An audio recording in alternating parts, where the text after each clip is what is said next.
তুমি কি আমার সাথে খেলতে, হাসতে এবং গল্প করতে চাও? আপনি যদি আমার এই চাহিদা পূরণ করতে পারেন, তাহলে আপনি আমাকে দাসীতে পরিণত করতে পারবেন এবং আপনার তালিম ও শিক্ষাও আমার হৃদয়ের গভীরে গেঁথে যাবে, বলল ফ্লোরা। হেসে ফেলল শিক্ষিত লোকটি। সে বলল, তোমাকে খুবই বুদ্ধিমতী মনে হয়। হ্যাঁ, আমি তোমার খেলার চাহিদা মেটাবো বটে, কিন্তু আমার তালিমের প্রতিটি কথাই কিন্তু তোমার অন্তরে গেঁথে নিতে হবে। আচ্ছা, এখন আমার সামনে পড়তে বসো। স্পেন শাসক আব্দুর রহমানের ব্যক্তিগত চিকিৎসক হাররানি ছিলেন সেই যুগের শ্রেষ্ঠ চিকিৎসক। ইতিহাসের কোনো পুস্তকেই তার পুরো নাম উল্লেখ করা হয়নি। হাররানি ছিলেন সিরিয়ার অধিবাসী। স্পেন বিজয়ের পর যখন সেখানকার মুসলমানদের জীবনধারায় প্রভূত উন্নতি সাধিত হল, তখন হাররানি ভাগ্যান্বেষণে কর্ডোবায় পাড়ি জমান। তখন তিনি ছিলেন পূর্ণ যুবক। কর্ডোবায় এসে তিনি চিকিৎসা শাস্ত্রে পড়াশোনা করে দেশ জুড়ে খ্যাতি ও যশ অর্জন করেন। গাছগাছড়া দিয়ে ওষুধ তৈরিতে তার কোনো জুড়ি ছিল না। তার যশ খ্যাতি রাজ দরবারে পৌঁছলে তিনি শাহী মহলের একান্ত চিকিৎসকের মর্যাদা লাভ করেন। ইতিহাস থেকে জানা যায়, হাররানি শুধু চিকিৎসক ছিলেন না, একজন জ্ঞানী গুণী ও আলেম ব্যক্তিও ছিলেন। কিন্তু শাসক আব্দুর রহমান হাররানিকে চিকিৎসা ছাড়া অন্য কোনো কাজে তার সহযোগিতা নিতে প্রস্তুত ছিলেন না। একদিন এই যশস্বী চিকিৎসক খুব ক্লান্ত ও পেরেশান হয়ে স্পেন শাসকের সবচেয়ে বিশ্বস্ত ও প্রভাব বিস্তারকারী ব্যক্তি শিল্পী জারিয়াবের শরণাপন্ন হলেন। আগেই উল্লেখ করেছি, রাজ দরবারে জারিয়াবের মাধ্যম ছাড়া কোনো কথাই স্পেন শাসক আব্দুর রহমানের কানে পৌঁছানো সম্ভব ছিল না। আব্দুর রহমান তার দরবারি মুসাহিবদের মুখে সব কথা শুনতে অভ্যস্ত হয়ে পড়েছিল। যে কেউ স্পেন শাসকের কাছ থেকে কোনো দাবি বা আবেদন মঞ্জুর করানোর জন্যে জারিয়াবের শরণাপন্ন হতো। জারিয়াব স্পেন শাসককে যাই বলতো, স্পেন শাসক আব্দুর রহমান তাই মেনে নিত। চিকিৎসক হাররানির উচিত ছিল স্পেনের শাসক আব্দুর রহমানের সাথে একান্তভাবে কথা বলা, কিন্তু তিনি তা না করে শতভাগ সফলতার জন্যে জারিয়াবের মধ্যস্থতা জরুরি মনে করলেন। আমি চিকিৎসক, আমার উচিত ছিল সরাসরি আমিরের কাছে চলে যাওয়া, কিন্তু ডাক্তারিকে আমি যতটা বুঝি অনুরূপ আপনি দরবারের বিষয়াদি বোঝেন, তাই আপনার সাথে পরামর্শ করতে এলাম। আপনি আমাকে পরামর্শ দিন এবং আমাকে দুশ্চিন্তা থেকে রক্ষা করুন। চিকিৎসকই যদি পেরেশান হয়ে যায়, তাহলে তো রোগীর অবস্থা শোচনীয় হয়ে পড়বে, বলল জারিয়াব। বলুন জনাব, আমি আপনার পেরেশানি কিভাবে দূর করতে পারি? সুলতানা আমাকে নির্দেশ দিয়েছে, স্পেনের আমিরের শরীর দিন দিন ভেঙে পড়ছে, আমি যেন তার মনে এই বিষয়টি জন্ম করে দেই, বললেন হাররানি। উদ্দেশ্য হলো স্পেন শাসক যাতে কোনো যুদ্ধে গমন না করেন। সুলতানা চায় আমি তার মধ্যে যা নেই এমন একটি রোগের কথা বলি। এ রোগ তার মধ্যে না থাকা সত্ত্বেও তিনি নিজেকে অসুস্থ মনে করতে থাকেন। আপনি সুলতানাকে কি জবাব দিয়েছেন? আমি সুলতানাকে বলেছি, আমার পেশাটি একটি পবিত্র পেশা। এই পেশায় থেকে আমি কোনো শত্রুকেও ধোঁকা দিতে পারি না। আমি সেই সব রোগীদের সাথেও কোনো ভিন্নতা দেখাতে পারি না যারা আমার চিকিৎসা গ্রহণ করে না। আর ইনি আমার আমির, দেশের শাসক, তার অনুগত থাকা আমার জন্য ওয়াজিব। তাছাড়া আমি তার চিকিৎসক। আমি সুলতানাকে পরিষ্কার জানিয়ে দিয়েছি, এই গুনাহের কাজ আমি করতে পারবো না। আমার জবাবে সুলতানা বলল, এটা যদি গুনাহ হয়ে থাকে তবে এর মধ্যে নেকিও রয়েছে। আর তা হলো, আমির আন্দলুস যদি এভাবে যুদ্ধক্ষেত্রে যেতে থাকেন তবে না আবার আহত হয়ে মৃত্যু মুখে পতিত হন, তার অপমৃত্যু নিশ্চয়ই আপনি কামনা করতে পারেন না। এভাবে তিনি যদি একটির পর একটি যুদ্ধক্ষেত্রে লেগেই থাকেন, তাহলে বিশ্রাম ও আরামের অভাবে তার শরীর ভেঙে যাবে, তিনি অকালেই মৃত্যুর দিকে এগিয়ে যাবেন। তারপরে তার মতো এমন একজন বিজ্ঞ শাসক স্পেন নাও পেতে পারে। এরপর আমি সুলতানাকে বলে দিয়েছি, আমি স্পেন শাসককে একথা বলতে পারবো যে তিনি যেন আর যুদ্ধক্ষেত্রে না যান, নিজের শরীরের প্রতি খেয়াল রাখেন, পরিমিত আরাম, খাওয়া দাওয়া ও বিশ্রামের প্রতি যত্নবান হন। আপনি কি আমিরের সাথে সুলতানা সম্পর্কে কোনো অভিযোগ করতে চান? জিজ্ঞেস করল জারিয়াব। এ ব্যাপারেই তো আমি আপনার সাথে পরামর্শ করতে এসেছি, বললেন হাররানি। কথা এখানে শেষ নয়। আমার আপত্তিতে সুলতানা আমার প্রতি রেগে গিয়ে বলল, সম্মানিত চিকিৎসক, স্পেন শাসক আপনার মতো চিকিৎসক ইচ্ছা করলে আরও পাবেন, কিন্তু আমার মতো সুলতানা তার পক্ষে আরেকজন পাওয়া সম্ভব নয়। স্পেন শাসকের উপর আমার যতটুকু প্রভাব তা নিশ্চয়ই আপনার নেই। আমি এক ইশারাতে আপনাকে স্পেন শাসকের দৃষ্টি থেকে দূরে সরিয়ে দিতে পারি। আপনি যদি আমার প্রস্তাবকে প্রত্যাখ্যান করেন, তাহলে সেই দিন বেশি দূরে নয় যে মানুষ বলবে এদেশে হাররানি নামে একজন চিকিৎসক ছিলেন। আমি আপনাকে যা বললাম তা আপনি বাস্তবায়ন করুন, তাহলে আপনি যা চান তাই দেওয়া হবে। মোহতারাম জারিয়াব, একথা আমি ভালোভাবেই জানি যে স্পেন শাসকের কাছে আমি যতটুকু প্রভাব না রাখি তার চেয়ে ঢের বেশি প্রভাব রাখে সুলতানা। চিকিৎসক এদেশে বহু রয়েছে, কিন্তু সুলতানা একজনই। তবুও আমি আমার হৃদয়কে কলুষিত করতে চাই না। সম্মানিত হাররানি, বলল জারিয়াব, সুলতানা যা বলেছে তা আপনাকে করতে হবে। আপনি যদি তা না করেন, তাহলে আমি জানি না আপনার পরিণতি কি হবে। সে শুধু আপনাকে সুলতানার দৃষ্টি থেকে সরিয়ে দিতে পারে না, আপনার উপর কোনো অভিযোগ উত্থাপন করে অন্যান্য বন্দীদের সাথে কয়েদখানায় অন্তরীণ করেও রাখতে পারে। যারা জেলখানার চার দেয়ালের ভিতরে থেকে পড়ছে, না তারা শান্তিতে বাঁচতে পারছে, না তারা মৃত্যুবরণ করতে পারছে। অবশ্য আপনি ইচ্ছা করলে নিজের অন্তরকে বাঁচিয়েই কথা বলতে পারেন। আমি জানি আমির আন্দলুস যেমন দ্বিতীয় আরেকটি সুলতানা পাবেন না, তেমনি খেলাফত তার মতো একজন দক্ষ শাসকও আর পাবে না। মুসলিম স্পেন রক্ষার জন্য আপনাকে একটু মিথ্যার আশ্রয় নিতে হলেও নিতে হবে। নীরব নিশ্চুপ হয়ে গেলেন হাররানি। আমার আরও কথা বলার ছিল, কাতর কণ্ঠে বললেন হাররানি, কিন্তু এখন আর বলবো না। আমাকে এমন এক কাজ করতে হবে যা আমি কখনো করতে চাচ্ছিলাম না। সে মিথ্যা বলতে চাচ্ছিল না, কিন্তু আমি তাকে মিথ্যা বলার জন্য উৎসাহিত করেছি। সুলতানাকে শোনাচ্ছিল জারিয়াব। সে হয়তো আসছে, বলল সুলতানা। আমি তাকে ডেকে পাঠিয়েছি। আমি স্পেন শাসককেও বলে এসেছি, আপনার চেহারা ফ্যাকাশ হয়ে গেছে, চোখের নিচে কালি পড়েছে, আপনার চোখের জ্যোতিও অনেকটা ম্লান হয়ে গেছে। আমি তাকে একথাও বলে এসেছি যে আমি ডাক্তারকে ডেকে পাঠাচ্ছি। সন্তান প্রসব করতে তোমার আর কতদিন লাগবে? সুলতানাকে জিজ্ঞেস করল জারিয়াব। 1 মাসের চেয়েও আরও কম, বলল সুলতানা। আশা করি আমি ছেলের মা হচ্ছি এবং এই ছেলেই আব্দুর রহমানের স্থলাভিষিক্ত হবে। আমার ছেলেকে যে করেই হোক মসনদের উত্তরাধিকার বানাতে হবে। এই মুহূর্তে খ্রিস্টানদের সহযোগিতা খুব বেশি দরকার, সেই সাথে তোমারও আন্তরিক সহযোগিতা বেশি প্রয়োজন। ইত্যবসরে খবর এলো যে ডাক্তার হাররানি এসেছেন। সুলতানা ও জারিয়াব এগিয়ে এসে হাররানিকে সুলতানার কক্ষে নিয়ে গেল এবং আবার তাকে সুলতানা বলতে লাগলো আমিরের কাছে কি বলতে হবে। যে সময়ে ডাক্তার হাররানিকে সুলতানা কান মন্ত্রণা দিচ্ছে, ঠিক সেই সময় স্পেন শাসকের কক্ষে গিয়ে বসল মুদ্দাসিসরা। সেই দিনগুলোতে আব্দুর রহমান মুদ্দাসিসরার প্রভাবাধীন ছিলেন। মুদ্দাসিসরা তাকে ফ্লোরার ঘটনা বলছিল। এই ধরনের মেয়ের শাস্তি মৃত্যুদণ্ডই হওয়া উচিত ছিল, বললেন আব্দুর রহমান। আপনি কতজনকে মৃত্যুদণ্ড দিবেন? বলল মুদ্দাসিসরা। খ্রিস্টানদের অনুসারীদের সংখ্যা দিন দিন ব্যাঙের ছাতার মতো বাড়ছে।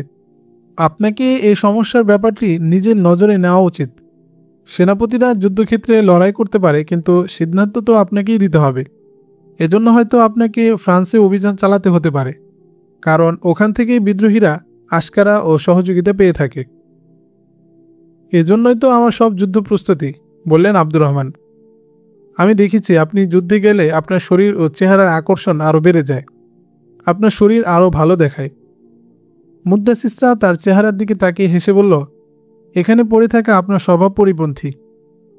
এটা শুধু আমার নয় মুদ্দাসিসরা, সকল মুসলমানেরই স্বভাব পরিপন্থী। দুশ্মনরা ইসলামী সালতানাতে শিকড় কাটতে থাকবে, আর মুসলমানরা হাত পা জমিয়ে বসে থাকতে পারে না। আমি তো যুদ্ধক্ষেত্রেই জীবন দিতে চাই। বার্ধক্য ও দুর্বলতার কারণে যদি আমার শরীর কাঁপতেও থাকে, তবুও আমার হাত থেকে কেউ তরবারি বিচ্ছিন্ন করতে পারবে না। আমাকে অশ্বরোহণ থেকে রুখে রাখতে পারবে না। আমাকে তুমি ঘোড়ার পিঠেই দেখতে পাবে মুদ্দাসিসরা। মুদ্দাসিসরা ছিল সুন্দরী ও জ্ঞানী। তার দেহ সৌষ্ঠব, তার নির্মল হাসি, তার অকৃত্রিম মায়াবী চাহনি ও তার বিনয় নম্র আচরণকে আব্দুর রহমান খুবই পছন্দ করতেন। কিন্তু মুদ্দাসিসরা শুধু দৈহিকভাবেই সুন্দরী ছিল না, তার বলা ও চলার মধ্যে দৈহিক সৌন্দর্য ছাড়াও এমন একটি অপার্থিব আকর্ষণ ছিল যা যে কোনো ব্যক্তিকে আকৃষ্ট ও মুগ্ধ করত। এটিই ছিল মুদ্দাসিসরা ও সুলতানার মধ্যে পার্থক্য। তোমার মধ্যে আর সুলতানার মধ্যে আমি একটা পার্থক্য অনুভব করি, কিন্তু তা ভাষায় প্রকাশ করতে পারি না, বললেন আব্দুর রহমান। তুমি কি জানো এই ব্যবধান ও পার্থক্য কি? কখনো জানার চেষ্টাই করিনি, শিশুদের মতো নির্মল হাসি হেসে বলল মুদ্দাসিসরা। আমি আমার মধ্যে কখনো এমন আশাও করিনি যে আমি শুধু আমি এবং আপনি শুধুই আমার। সুলতানা আর আমার মধ্যে হয়তো এমনই এক ধরনের পার্থক্য আছে যা ফুলের মধ্যে থাকে। প্রত্যেক ফুলেরই নিজস্ব একটা ঘ্রাণ ও সৌন্দর্য থাকে। আমি কখনো এমনটি ভাবিনি যে আমি বাগানের এমন এক ফুল যা বাগানে দ্বিতীয়টি আর নেই। এমন গুরুগম্ভীর ও হৃদ্যতাপূর্ণ পরিবেশের মধ্যে দরজায় কড়া নেড়ে উঠল। এই কড়া নাড়ানো বা দরজার টোকার শব্দের সাথে আব্দুর রহমান যেমন পরিচিত, মুদ্দাসিসরাও। আব্দুর রহমান বললেন, কি হলো? তার কি এই সময়েই আসার প্রয়োজন হয়ে পড়ল? মুদ্দাসিসরা তার কাছ থেকে দূরে সরে যেতে যেতে বলল, তারও তো আপনার কাছে আসতে হবে। কথা শেষ করে মুদ্দাসিসরা নিজেই গিয়ে দরজা খুলে দিল। সুলতানা জানালো ডাক্তার হাররানি এসেছেন। সুলতানার বলা শেষ হতে না হতেই পিছনে পিছনে জারিয়াব ও তার পিছনে ডাক্তার হাররানি কক্ষে প্রবেশ করলেন। ডাক্তার কক্ষে প্রবেশ করে আব্দুর রহমানের হাত ধরে তার রক্ত সঞ্চালন ক্রিয়া পরীক্ষা করে চেহারার মধ্যে দুশ্চিন্তার রেখা ফুটিয়ে তুললেন। এরপর সে আব্দুর রহমানের পেট, বুক ও ফুসফুস পরীক্ষার জন্য হাতে চেপে চেপে দেখলেন। তার জিহ্বা দেখলেন এবং দুটি চোখ তার আঙ্গুল দিয়ে বড় করে ভেতরে পরীক্ষা করলেন। হাররানি, হয়তো এটি দেখতে এসেছ যে আমি কেন অসুস্থ হই না, হেসে বললেন আব্দুর রহমান। আমার মধ্যে আল্লাহ তাআলা একটা অতিরিক্ত রগ দিয়েছেন। এই রগ আমার রোগকে শরীরের মধ্যে দূর করে দেয়। আমার সুস্থতার ব্যাপারে তোমার মধ্যে আবার কোন সংশয়ের জন্ম নিল? আমি এটাই দেখতে এসেছি যে আমাদের অমূলক কোনো আশঙ্কা তো হয়নি, বলল জারিয়াব। কারণ খেলাফত ও আন্দলুসের প্রয়োজন একজন সুস্থ আব্দুর রহমান। আব্দুর রহমান তো জগতে বহু এসেছে, কিন্তু আপনার মতো দ্বিতীয় আর কোনো আব্দুর রহমান নেই, বলল সুলতানা। যুদ্ধ থেকে ফিরেছেন তো বেশ কিছুদিন হয়ে গেল, কিন্তু এখনও আপনার চেহারা থেকে ক্লান্তির ছাপ দূর হয়নি। আমি ডাক্তার হাররানির সাথে এই ব্যাপারে কথা বললে তিনি বললেন, তার হয়তো ফুসফুস দুর্বল হয়ে পড়ছে। তিনি যদি যুদ্ধে যাওয়া বন্ধ না করেন তাহলে হয়তো তার হৃদযন্ত্র একসময় বেকার হয়ে যাবে। তোমাদের দৃষ্টিতে এত পার্থক্য কেন সুলতানা? মুদ্দাসিসরা বলছে যুদ্ধে গেলে আমার স্বাস্থ্য চেহারা আরও ভালো হয়, আর তোমরা বলছো আমার স্বাস্থ্য খারাপ হয়ে গেছে। সুলতানা মুখ ঘুরিয়ে তির্যক দৃষ্টিতে মুদ্দাসিসরার দিকে তাকালো। আমিরে আন্দলুসের দীর্ঘ বিশ্রামের প্রয়োজন, বললেন ডাক্তার হাররানি। আপনার হৃদযন্ত্র দুর্বল হয়ে যাচ্ছে। রক্ত সঞ্চালন ক্রিয়া থেকে বোঝা যায় অনেকটা দুর্বল। আপনার রক্ত সঞ্চালন ক্রিয়া আরও গতিশীল হওয়া দরকার। মুসলমানের রক্ত ঘরে বসে আরাম করলে তেজ হয় না হাররানি। মুসলমানের রক্ত সঞ্চালন যুদ্ধের ময়দানে থাকলেই বেশি গতি পায়। নিজের স্বাস্থ্য সম্পর্কে আপনাকে আরও সতর্ক হওয়া প্রয়োজন জাহাপনা, বলল সুলতানা। কোনো তোষামতকারী যদি আপনাকে বলে থাকে যে আপনার স্বাস্থ্য আরও ভালো হয়ে গেছে, তাহলে সে আপনার সুহৃদ নয়। মোহতারাম হাররানি, আপনি ওষুধ পাঠিয়ে দিন, আমি তার আরামের ব্যবস্থা নিশ্চিত করব। এমন আরাম দেওয়া উচিত নয় যে রক্ত সঞ্চালন যা আছে তাও হ্রাস পেয়ে বসবে, বলল মুদ্দাসিসরা। কোনো দরবারি চাপলুস যদি একথা বলে যে তার স্বাস্থ্য খারাপ হয়ে গেছে, তাহলে বুঝতে হবে এতেও কুমতলব রয়েছে। সত্য কথা তো ডাক্তার বলবেন। হাররানি উদাস মনে কথা শুনছিলেন, যেন তার মাথা ঠিকমতো কাজ করছে না। তিনি বললেন, আমি ওষুধ পাঠিয়ে দিচ্ছি, আমিরে মোহতারামের বিশ্রাম নিতে হবে। একথা বলেই কক্ষ ত্যাগ করলেন হাররানি। জারিয়াব ও সুলতানা কোনো সাধারণ বুদ্ধির লোক ছিল না। এরা দুজন মিলে এমনভাবে কথা বলতে শুরু করলো যে আব্দুর রহমানের মনেও এই সংশয় জন্ম নিল, সত্যি হয়তো তার হৃদযন্ত্র দুর্বল হয়ে যাচ্ছে। তাই তার শুধু বিশ্রামেরই প্রয়োজন নয়, নারী সঙ্গ থেকেও তার দূরে থাকা প্রয়োজন। এসব আয়োজন দ্বারা সুলতানার উদ্দেশ্য ছিল সে যেহেতু কিছুদিনের মধ্যে সন্তান প্রসব করবে, তাই এই সময়ে যাতে সে ছাড়া আর কেউ আব্দুর রহমানের সঙ্গ দিতে না পারে। 3-4 দিন পরের ঘটনা। মুদ্দাসিসরার কাছে সংবাদ এলো ডাক্তার হাররানি তার সাথে একান্তে সাক্ষাৎ করতে চান, কিন্তু শাহী মহলে আসতে তিনি ভয় পান। খবর পেয়ে মুদ্দাসিসরা জানালো, আগামীকাল আপনি খবর পাবেন যে আমার পেটে মারাত্মক ব্যথা। খবর পাওয়ার সাথে সাথে আপনি চলে আসবেন। পরদিন শাহী মহল থেকে ডাক্তার হাররানির কাছে খবর গেল, মুদ্দাসিসরা খুবই অসুস্থ, তার পেটে মারাত্মক ব্যথা হয়েছে। সংবাদ পাওয়ার সাথে সাথে হাররানি শাহী মহলে পৌঁছলেন। মুদ্দাসিসরা তখন বিছানায় পড়ে এপাশ ওপাশ করছে। ডাক্তার হাররানি তার কক্ষে প্রবেশ করলে মুদ্দাসিসরা তার একান্ত সেবিকাকে কক্ষের বাইরে পাঠিয়ে দিল। আমার বিশ্বাস আপনার সাথে আমি মনের কথা নির্দ্বিধায় বললে কোনো অসুবিধা হবে না, বললেন হাররানি। একটি অপরাধ বোধ আমার হৃদয়টাকে চাপা দিয়ে রেখেছে। আমি আর এর ভার সইতে পারছি না। আপনার কাছে সেই বোঝাটির ভার অর্পণ করতে পারবো বলেই আমার আশা। আমি বুঝতে পারছি আপনার হৃদয়ের বোঝাটি কি, বলল মুদ্দাসিসরা। আসলে আমিরে আন্দলুসের হৃদযন্ত্রে কোনো অসুখ নেই, কিন্তু আপনাকে দিয়ে বলানো হয়েছে তার হৃদযন্ত্র খারাপ হয়ে গেছে। চোখ বড় বড় করে মুদ্দাসিসরার প্রতি বিস্ময় বিস্ফারিত নেত্রে তাকিয়ে রইলেন হাররানি। এই সহজ সরল মেয়েটির চিন্তা ও দৃষ্টি এত গভীর হতে পারে তা ভাবতেই পারছিলেন না তিনি। আপনি কি এই বিষয়ে আমির আন্দলুসকে কিছু বলা সমীচীন মনে করেন? আমি তার সংশয় দূর করে দিতে পারি, বলল মুদ্দাসিসরা। অবশ্য তাকে এ কথা বলবো না যে সুলতানা ও জারিয়া মিলে তার মধ্যে এই সংশয়ের জন্ম দিচ্ছে। তাকে পঙ্গু করে দিতে চায় ওরা। গোপনে গোপনে ওরা শত্রুদের হাত শক্ত করছে।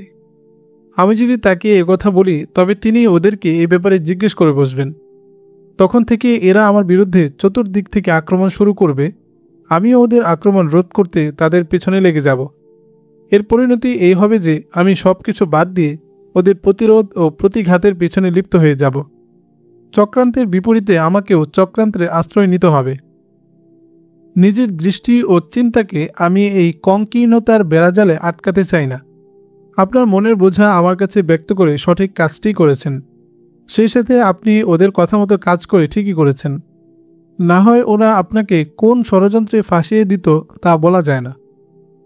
মোহতারামা, আসলে আপনি আমার মনের বোঝা দূরে সরিয়ে দিয়েছেন। আপনার সাথে কথা বলে এখন আমি ভারমুক্ত হয়েছি বলেই অনুভূত হচ্ছে, বললেন হাররানি। কিন্তু আমার আরও একটা জটিল কথা আপনাকে জানাতে হবে। একথা বলে ডাক্তার হাররানি নীরব হয়ে গেলেন এবং এদিক সেদিক দেখে খুবই ক্ষীণ ও চিন্তাযুক্ত হৃদয়ে বলতে লাগলেন, আমি আমার আরেকটি অপরাধ আপনার পায়ে অর্পণ করতে চাই। আগামী রাতের যে কোনো সময় আপনার কোনো সেবিকা আপনাকে দুধ বা মধু খেতে দেবে এবং বলবে, এই দুধে মিশরের এমন এক প্রকার মধু মিশানো হয়েছে যা কালে ভদ্রে সৌভাগ্যক্রমে রাজা বাদশারাই কেবল পান করে থাকে। এই মধুপানে চির যৌবন পাওয়া যায় এবং চেহারার সৌন্দর্য কখনো নষ্ট হয় না। সে আপনাকে একথাও বলবে যে সে কোথা থেকে কিভাবে এই মধু পেয়েছে।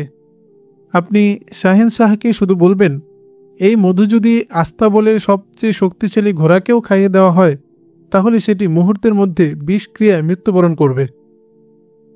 নিশ্চয়ই এই মধু আমার জন্য সুলতানার পক্ষ থেকে পাঠানো হচ্ছে, তাই না? এ কাজ আর কি করতে পারে, বললেন হাররানি।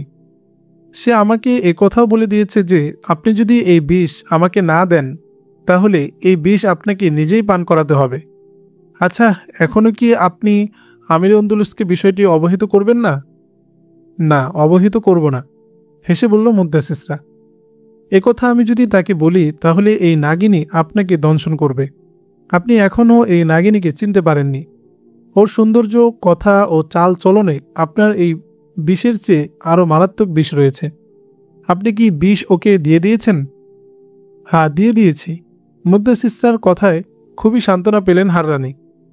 তিনি আবেগে শ্রদ্ধায় মুদ্দাসিসরার আঁচলে চুমু খেয়ে বললেন, মোহতারামা, এরপরও কি আপনি শাহী আন্দলুসকে একথা বলবেন না যে হাররানি আমার জন্য দুধে বিষ মিশিয়ে পাঠিয়েছে? আমি চাই আমাকে এই অপরাধে জল্লাদের হাতে তুলে দেওয়া হোক। আমি আর বেঁচে থাকতে চাই না। আল্লাহর রহমতে এই বিদ্যা আমি মানুষের উপকারের জন্য শিখেছিলাম, কিন্তু আমি মানুষের সেবায় সেই বিদ্যারও যথার্থ ব্যবহার করতে পারছি না। বদ মানুষেরা আমার এই বিদ্যাকে অপব্যবহার করছে। তিনি জড়ানো গলায় বললেন, আমি আর এদেশে থাকব না, এদেশ ছেড়ে চলে যাব। না না, আপনি যেতে পারবেন না। আপনাকে আমি যেতে দেব না। আপনাকে আমাদের প্রয়োজন রয়েছে। আমি সেই দিন পরিষ্কার দেখতে পাচ্ছি যেদিন আপনার হাতের এই বিষ দুধ বা শরবতে মিশিয়ে আমিরে আন্দলুসকেও পান করানো হবে, সেদিন আপনি আমাকে আজ যেভাবে আগে ভাগে অবহিত করেছেন, আমিরে আন্দলুসকেও অবহিত করবেন। আমার মাঝে মধ্যে ইচ্ছে হয় সুলতানাকে এই বিষ খাইয়ে দিই, কিন্তু আমি যে ডাক্তার, মানুষের মৃত্যুদূত তো নই। না, সেটির দরকার নেই। আপনি নিরুদ্বিগ্ন থাকুন, নিশ্চিন্ত থাকুন, ওরা আপনার কোনো ক্ষতি করতে পারবে না। আমি তো একথা ভেবে পেরেশান হই যে ওরা ইসলামের শত্রুদের পক্ষে আতাত করছে। না, এ কথাও সঠিক নয়। নাগিনী কখনো কারো পক্ষে কাজ করে না। সে যা করছে তা তার নিজের স্বার্থের জন্য করছে। আপনি গভীরভাবে লক্ষ্য করলে দেখবেন সে একটা অবাস্তব কল্পনার আশায় রয়েছে। সে এই লোভে এসব করছে যে খ্রিস্টানরা এসবের বিনিময়ে তাকে একটি রাজ্যের সম্রাজ্ঞী বানিয়ে দেবে। আর এই আশাও সে পোষণ করছে যে যে সন্তান সে প্রসব করতে যাচ্ছে তাকে সে সিংহাসনের উত্তরাধিকার বানাবে। সমস্যা হলো আমির আন্দলুস এই নাগিনীর চক্রান্ত ও হঠকারিতা মোটেও বুঝতে চান না। আমি তাকে ভিন্নভাবে এ ব্যাপারে বোঝাতে চেষ্টা করছি। আপনি আমার উপর যে দয়া করেছেন, আমি এর পূর্ণ প্রতিদান দেব। আপনি এখন থেকে এ ব্যাপারে সম্পূর্ণ নিরুদ্বিগ্ন ও নিশ্চিন্ত থাকুন। মুদ্দাসিস রায়ের কথায় হাররানী নীরবে শাহী মহল ত্যাগ করলেন, কিন্তু তার চেহারা থেকে পেরেশানি ও দুশ্চিন্তার ছাপ দূরীভূত হল না। পরদিন সন্ধ্যায় হারেমের এক বিশেষ সেবিকা মুদ্দাসিসরা কক্ষে গিয়ে বলল, তার এক ভাই সম্প্রতি মিশর থেকে এসেছে এবং একটি বিশেষ ধরনের মধু এনেছে, যা মিশরের বিশেষ একটি স্থানে পাওয়া যায়। বলা হয় যে এই মধু সাধারণ মানুষের হাতে পৌঁছে না। আগেকার মিশরীয় ফেরাউন ও তাদের শাহজাদিরাই কেবল এই মধু পান করত। এই মধুর বৈশিষ্ট্য হল মেয়েদের দেহ ও চেহারাকে চির আকর্ষণীয় রাখে এবং বিশেষ অঙ্গ প্রত্যঙ্গগুলোকে সব সময়ের জন্য আকর্ষণীয় ও পরিপুষ্ট রাখে। এখনও ফেরাউনদের পুরনো বাড়িঘরের ধ্বংসাবশেষে এই মধু মাঝে মধ্যে পাওয়া যায়। আপনি যদি পছন্দ করেন তাহলে আমি চাই দুধে মেশানো এই মধু আপনাকে দেব। খুবই অল্প, একবার মাত্র দুধে দেওয়া যাবে। মুদ্দাসিসরা এই সেবিকাকে ভালোভাবেই জানত। মহলের মধ্যে ওর মতো চালাক ও দুষ্ট দ্বিতীয় কোনো সেবিকা নেই। অঘটন ঘটনপটি অশিসে, কিন্তু চেহারা ছবি ও চালচলন পাথরের মতো স্থির। নিয়ে এসো, এখনই নিয়ে এসো না, বলল মুদ্দাসিসরা। সেবিকা অল্প সময়ের মধ্যেই গিয়ে একটি পেয়ালা ভরে দুধ নিয়ে মুদ্দাসিসরার কক্ষে প্রবেশ করল। মুদ্দাসিসরা তার হাত থেকে দুধের পেয়ালা নিয়ে বলল, সুলতানা এই দুধ তোমার হাতে দিয়ে কি বলেছিল? সে কি বলেছিল এই দুধ আমাকে পান করিয়ে চলে যেতে, না দুধের কার্যকারিতা দেখার জন্য এখানে দাঁড়িয়ে থাকতে? সেবিকা ভয়ঙ্কর বিপদকে চেপে স্বাভাবিকভাবেই বলতে চেষ্টা করল, এসব কি বলছেন আপনি? তারককন্যার এই দুধের সাথে কোনো সম্পর্কই নেই। তুমি কি এই দুধ পান করানোর পুরস্কার নিয়ে নিয়েছ, না পান করানোর পর পাবে? শত চালাক ও বুদ্ধিমতী হলেও সে ছিল মহলের সেবিকা, আর দুধের আদলে বিষপান করাতে যাচ্ছিল শাহী মহলের একজন বিবিকে। সে যখন বুঝতে পারল এই দুধের ব্যাপারে যে কোনোভাবে জেনে গেছে মুদ্দাসিসরা, অথবা এই দুধের ব্যাপারে তার গভীর সংশয় সৃষ্টি হয়েছে, তখন এর ভয়াবহতার কথা চিন্তা করতে আঁতকে উঠল তার মন। তার শরীর কাঁপতে শুরু করে দিল। মৃত্যু ভয়ে ওর কাঁপুনি দেখে হেসে ফেলল মুদ্দাসিসরা। ভয় করো না, বলো তো এই দুধ কি তোমাকে সুলতানা দেয়নি? জি হ্যাঁ, সেই দিয়েছে, কাঁপতে কাঁপতে বলল সেবিকা, এবং অগ্রসর হয়ে বলল, পেয়ালা আমাকে দিয়ে দিন, আমি নিজে পান করব। যে শাস্তি আমাকে ভোগ করতে হবে এর চেয়ে মরে যাওয়া অনেক ভালো। কান্নায় ভেঙে পড়ল সেবিকা। জড়ানো গলায় বলল, কি করব? ওর কথা না মানলেও আমাকে শাস্তি ভোগ করতে হতো, আর হুকুম মানতে গিয়ে আরো বড় শাস্তির কাজ করেছি। সে মুদ্দাসিসরার পায়ে পড়ে মাথা তার পায়ে ঘষতে শুরু করলো এবং বলল, আমার সন্তানগুলোর দোহাই দিয়ে বলছি, আপনি আমার উপর একটু দয়া করুন। আমাকে এখান থেকে পালিয়ে যাওয়ার ব্যবস্থা করে দিন। চিরদিনের জন্য আমি কর্ডোবা ছেড়ে চলে যাব। না, তুমি মহলেই থাকবে, তোমার কোনো শাস্তি হবে না, বলল মুদ্দাসিসরা। তুমি বাইরে দাঁড়াও এবং আমি ঘরে ফিরে না আসা পর্যন্ত এখানেই থাকবে, কারো সাথে কোনো কথা বলবে না। মুদ্দাসিসরা দুধের পেয়ালা হাতে নিয়ে সেবিকাকে ভীত সন্ত্রস্ত অবস্থায় রেখে বেরিয়ে গেল। সুলতানা সাজঘরে আয়নায় তার দেহের রূপ সৌন্দর্য ও সাজ পরীক্ষা নিরীক্ষা করছিল। মহলের বাসিন্দা ও ওই মহলের বিশেষ নারীদের দিন শুরু হতো বেলা শেষে সন্ধ্যার পর থেকে। সুলতানাও ছিল সেই রাতের কোকিলদের একজন। তার ঘরে এমন সব সুগন্ধি ও আতরের সুঘ্রাণ ছিল যার ঘ্রাণ ও সুগন্ধি সাধারণ মানুষ কল্পনাও করতে পারত না। কয়েক রঙের ফানুস জ্বলছে সুলতানার কক্ষে। দৃঢ়পদে সুলতানার কক্ষে প্রবেশ করল মুদ্দাসিসরা। সুলতানা তার আয়নায় মুদ্দাসিসরার চেহারা দেখে বিস্ময়ে মাথা ঘুরিয়ে ওর দিকে তাকালো। মুদ্দাসিসরার ঠোঁটে রহস্যজনক হাসি। কি মনে করে আমার ঘরে এলে মুদ্দাসিসরা? সুলতানা মুদ্দাসিসরার দিকে অগ্রসর হয়ে বলল, এই পেয়ালায় কি? তোমার জন্য দুধের মধ্যে সেই মধু মিশিয়ে এনেছি যা শুধু ফেরাউনদের ধ্বংসপ্রাপ্ত বাড়িঘরের মধ্যে মিশরে পাওয়া যায়। টেবিলের উপর পেয়ালাটি রাখতে রাখতে মুদ্দাসিসরা বলল, এই মধুর বৈশিষ্ট্য হলো এই মধু পান করলে নারী চির যৌবনা হয় এবং দেহের সৌন্দর্য ও শরীর কখনো বুড়ো হয় না। হারেমের এক সেবিকার ভাই মিশর থেকে এই মধু নিয়ে এসেছে। আমি এটি পান করিনি কারণ আমির আন্দলুস তোমার রূপ সৌন্দর্য পছন্দ করেন। আমি চাই তার এই আগ্রহ ও আসক্তি চিরদিন অটুট থাকুক। আমি আমার স্বামীকে সবসময় খুশি দেখতে চাই। নাও, এটি তুমি পান করে নাও, কারণ আমার নিজের দেহের প্রতি আমার কোনো আগ্রহ আকর্ষণ নেই। সুলতানা চতুর, চালাক ও দূরদর্শী মেয়ে। সে বুঝে গেল হাটে হাড়ি ভেঙে গেছে। চেহারার রং ফ্যাকাশে হয়ে গেল সুলতানার। সে কিছু একটা বলতে চাচ্ছিল, কিন্তু তার মুখ থেকে আর শব্দ বের হলো না। তার সমস্ত রূপ সৌন্দর্য যেন কালি পড়ে গেল। সে বুঝতে পারছিল কত মারাত্মক ঘটনা সে ঘটিয়ে ফেলেছে। মুদ্দাসিসরা, দৃঢ় কণ্ঠে বলল সুলতানা, লোভ, লালসা ও প্রতিহিংসা একসময় মানুষকে এমন কঠিন অবস্থায় নিক্ষেপ করে যেখানে আজ তুমি এসে দাঁড়িয়েছ। তোমার চেহারা বলে দিচ্ছে বিশেষ এই পেয়ালা এই মুহূর্তে তুমি নিজেই পান করতে উদ্যত। তারপরও কি তুমি তোমার অবস্থান বুঝতে পারছো না? আমি আমির আন্দলুসের বিবাহিতা স্ত্রী, আর তুমি একজন রক্ষিতা।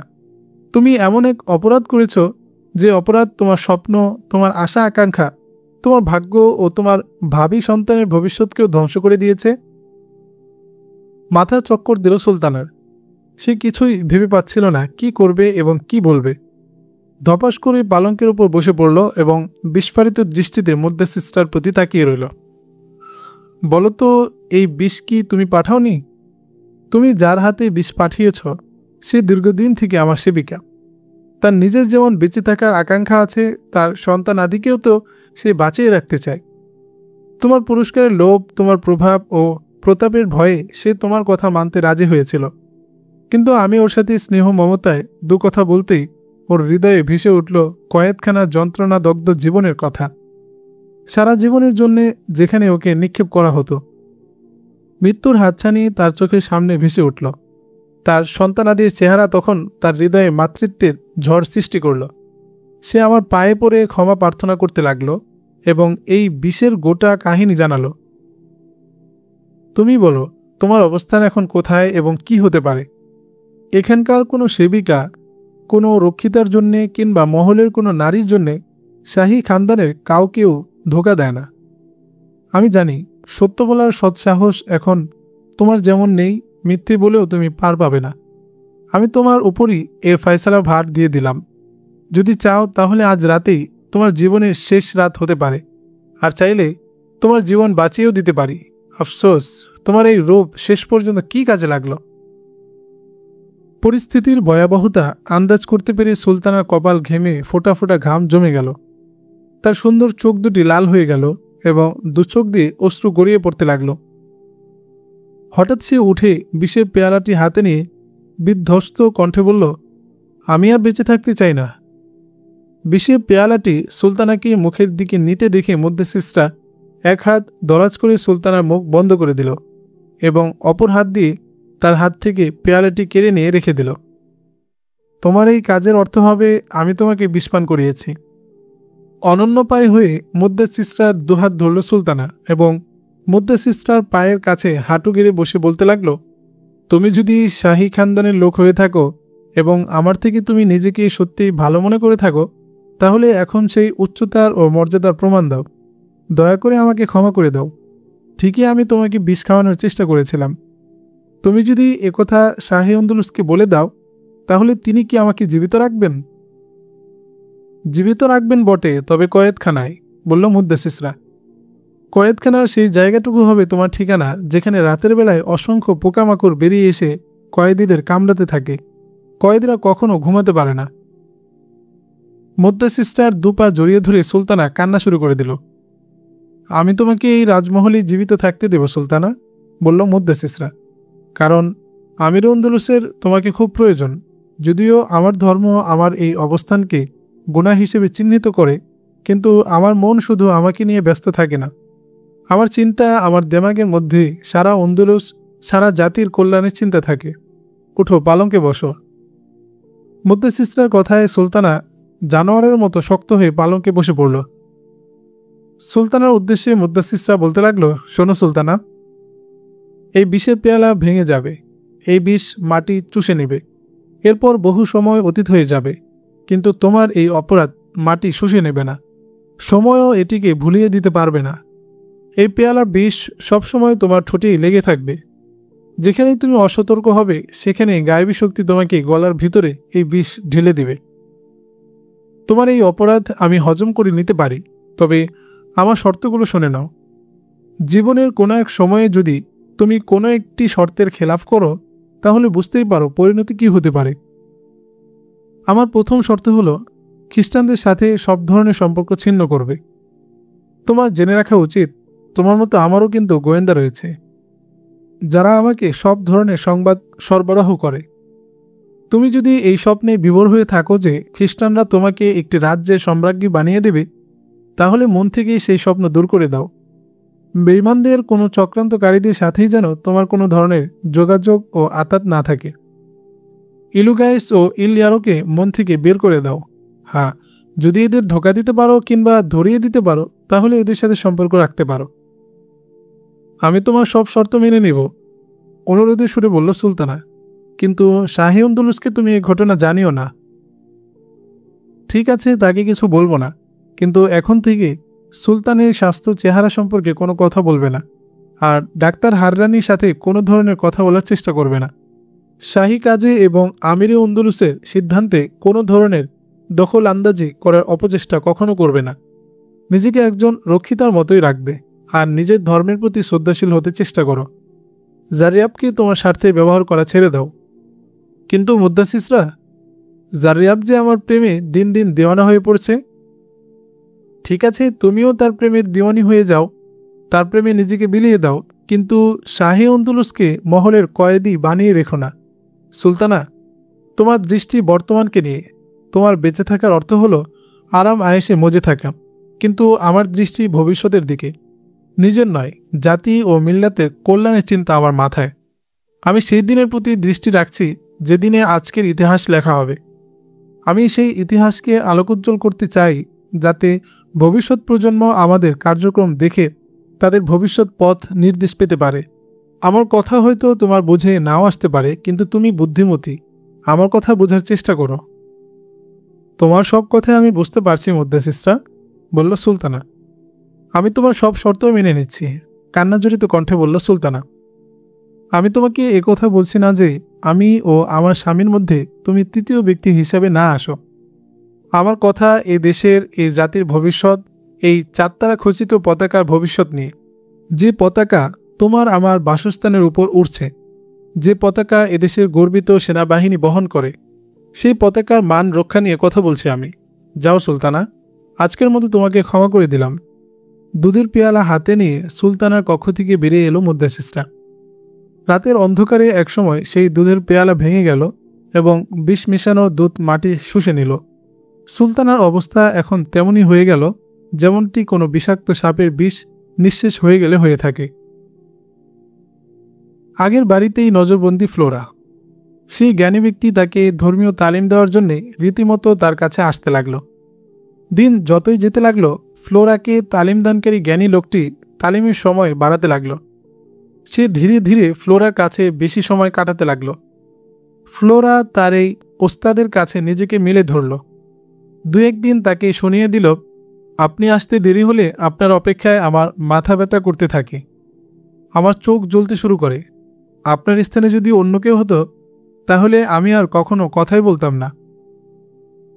ফ্লোরার ওস্তাদ এখন পড়ানোর চেয়ে তার ব্যক্তিগত বিষয়ে বেশি আগ্রহী হয়ে পড়েছে। সে দীর্ঘক্ষণ পর্যন্ত ফ্লোরার সাথে এভাবে গল্প করত যেন সে ফ্লোরার বান্ধবী ও অন্তরঙ্গ কেউ। এরপর যতটুকু সময় পেত তাতে অল্প স্বল্প ধর্মীয় তালিম দিত। ফ্লোরা শুরুতে তার মুখোমুখি বসত, এখন তার পাশে বসতে শুরু করল। কয়েকদিন পর ফ্লোরা তার গায়ে গা লাগিয়ে বসতে শুরু করল। সে তার কিতাবের উপর এভাবে ঝুঁকে বসত যে তার এলো চুলগুলো তার ওস্তাদের চোখে মুখে ছড়িয়ে পড়ত। একসময় ফ্লোরা তার বাজু ওস্তাদের কাঁধে রাখল। এমত অবস্থায় ওস্তাদের হাত তার অনিচ্ছা সত্ত্বেও ফ্লোরার কোমরে স্থাপিত হলো।